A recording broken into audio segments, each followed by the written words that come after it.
નમસ્કાર મિત્રો, આજે હું એક એવા વિષય પર વાત કરવા આવ્યો છું જે આપણા તમામ બાળકોને સટપટી લાગે. તેમનું નામ છે નમકીન પેકેટ. આ માત્ર નમકીન પેકેટ નથી, પરંતુ બીમારીનું પોટલું પણ છે. બાળકો જ્યારે વારંવાર દુકાનનું પેકેટ વાળું નમકીન ખાય છે ત્યારે તેના સ્વાસ્થ્ય પર લાંબા ગાળે અસર પડે છે.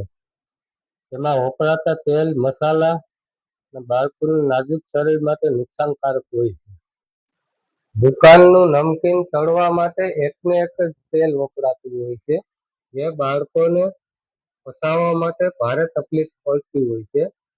તેના કારણે બાળકોને ગેસ, એસિડિટી, કબજિયાત, પેટમાં દુખાવો જેવી સમસ્યા થઈ શકે છે. આવા ખોરાકમાં પોષક તત્વો હોતા નથી અને વારંવાર નમકીન ખાવાથી બાળકોનું પેટ ભરાઈ ગયેલ જ રહે છે. જેના કારણે ઘરનો પૌષ્ટિક આહાર ખાવાનું ટાળે છે અને તેમની ઇમ્યુનિટી નબળી પડે છે અને તે વારંવાર બીમાર પડી શકે છે. નમકીનમાં નમક ખૂબ વધારે હોય છે. શરીરમાં સોડિયમ વધવાની શક્યતા વધી જાય છે, જેના કારણે બાળકને બ્લડ પ્રેશર વધવાની શક્યતા રહી છે.